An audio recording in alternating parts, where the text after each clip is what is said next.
Bonjour à tous, je suis très heureux de vous avoir donné de bonnes informations ce mercredi à Cagnes.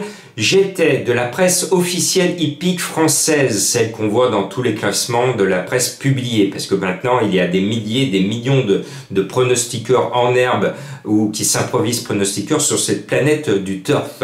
Je parle bien de la presse hippique spécialisée française et professionnelle. Tous ont mis Gigolo Lover, et je suis le seul journaliste hippique professionnel à avoir alerté, tiré la sonnette d'alarme en disant « Je n'y crois pas à Gigolo Lover, je vous avais démontré par A plus B que le cheval était meilleur au monté, qu'il n'était pas fiable, qu'il était délicat dans ses allures, et je l'ai enlevé. Il n'est pas là. Jean-Marc a eu raison. Et cela m'a permis de vous donner ce tiercé, ce joli tiercé dans l'ordre, il paye, hein, il fait 650 € dans l'ordre. Je vous donne au passage le quartet. Je vous avais prévenu qu'Héberton, en pastille rouge, allait défendre ses chances. Lui aussi m'a donné raison. Et Éclat des Noix, qui était en plus le cheval de Madame Colombo, qui était ma trouvaille, notre lyonnais, mené, et très bien mené par Chéron, eh bien, magnifique. Par contre, je me pose des questions sur la façon de mener de l'autre Bazir. Regardez l'autre Bazir, comment il est mené du départ à l'arrivée, on le cale derrière et puis point de suspension. Maintenant, ce jeudi, je vais essayer de faire aussi bien, la forme est là, à Vincennes. Pour moi, je rends hommage à Johan Le Bourgeois, qui devrait être au sulky de mon favori, le 16 Hitchcock. Il a été mis à pied pendant une semaine juste avant le Prix d'Amérique pour avoir eu ce geste de s'écarter pour éviter un accident. Les commissaires ont vu dans ce geste pour éviter un accident de la tricherie, ils l'ont sanctionné. De grands professionnels de Vincennes que l'on connaît bien ont pris la défense de Johan Le Bourgeois et le commissaire ont maintenu leur décision. Je trouve que c'est dommageable pour la beauté du sport.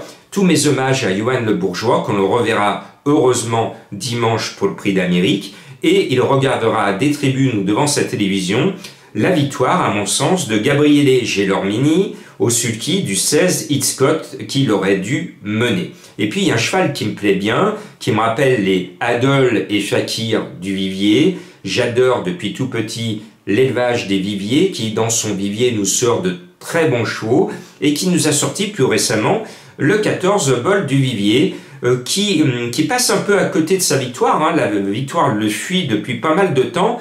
C'est pour ça qu'il n'est que 3e dans ma sélection, et que j'intercale entre le 16 et le 14, le JMB de service, le 12 Hymne du Gers, déclaré en émoji vert.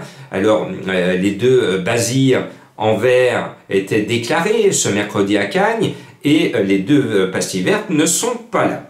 Donc, normalement, JMB devrait être là avec Hymne du Gers, et il pourrait faire retentir l'hymne national s'il gagne une grande course dans le futur, avec ce numéro 12 Hymne du Gers. Il est habitué au flonflon et aux grands événements, et toute l'équipe Bazir se prépare pour la grande course de ce dimanche, le Prix d'Amérique. Donc 16, 12, 14 est l'entame de mon prono, et puis Madame Colombo et moi, on a un petit faible pour le 4 Marion Footibond. Alors, quel drôle de nom! C'est un cheval suédois qu'on connaît peu, mais sa dernière course et surtout sa dernière victoire m'ont plu au plus haut point. La forme est là, la classe est là, et le petit Léo Abrivard remplace avec bonheur et succès son frère blessé, Alexandre Abrivard.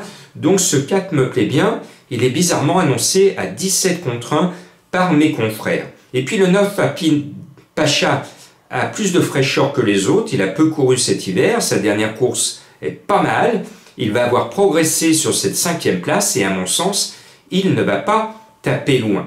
Le 3 King Cole, alors c'est ma bête noire cet hiver, c'est un cheval que j'adore, parce que j'adore nos amis belges qui ont la frite, Martens, et bon, la frite nous a planté, hein, l'équipe Martens avec 55 Bond, il s'est montré fautif ce mercredi. Bon, heureusement, je vous donne quand même tiercé écarté, mais les Martens doivent nous rembourser, parce que là, entre ce mercredi et les disqualifications successives de King Cole, eh bien, ça fait un peu froid dans le dos. J'espère que le 3 King Cole, cette fois, ne va pas retomber dans ses travers, mais c'est un favori fragile, tout comme le 10 Grand Canyon, qui n'est pas au top à l'entraînement, qui a été vu par le vétérinaire, mais j'aurais été beaucoup plus chaud s'il n'avait pas une zone d'ombre sur la plénitude de ses moyens actuels. Il est mené par Mathieu Abrivard, plaqué devant derrière. Je demande à voir, j'aurais été beaucoup plus chaud si j'avais eu des retours échos d'écurie un peu plus flatteurs.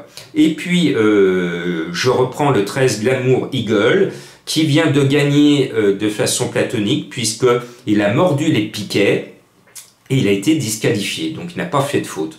Donc moi je voudrais dire, alors ces piquets qu'on voit à Vincennes, des fois sur d'autres hippodromes, ce sont des piquets pour permettre une zone de retrait le long de la corde, pour qu'un cheval fautif, pour pas gêner les autres, puisse avoir un espace de sécurité pour se retirer de la course le long du rail. Mais que l'on disqualifie un cheval qui en plus vient de gagner alors qu'il a mordu 3-4 piquets, qu'il morde 3-4 piquets, ça va pas changer la donne. Par contre, moi ce que je demanderais, parce que ce sont les turfistes qui ont joué de l'Amour Eagle la dernière fois qui sont lésés, pour 3-4 piquets mordus, c'est pas comme si il faisait sa course à la corde, il passait tous les piquets, tout le cheval est... Non, c'est simplement la roue du sulky qui passe les piquets. Je trouve que c'est extrêmement sévère, et moi ce que j'aimerais à l'avenir, c'est que quand on mord des piquets, il y a une amende importante pour le driver, mais qu'on ne change pas l'arrivée. Glamour Eagle aurait dû garder le bénéfice de ses efforts et aurait dû gagner la dernière fois, et on devrait à l'avenir mettre une amende au driver pour pas avoir tenu la pression du cheval et lui avoir fait mordre les piquets. J'y suis arrivé, voilà. Est-ce qu'un jour je serai entendu sur cette planète du turf, comme ma pétition que je vous remercie de signer pour lutter contre les fausses pastilles rouges. Il y en avait une fausse pastille rouge, celle des Bertons, ce mercredi à Cagnes, et j'ai eu le bonheur quand même de vous alerter qu'il fallait jouer Héberton, comme quoi ce mercredi j'ai eu raison sur toute la ligne. Voilà, je vous remercie de votre fidélité. On se rapproche doucement du Prix d'Amérique et actuellement, je raconte beaucoup de choses aux abonnés des Pronos du Cœur. Je parle des échos d'entraînement, de toutes les informations. Et ce soir, je vais poster pour eux tous mes souvenirs, et ils sont nombreux et forts, autour d'un certain Idéal du Gazo.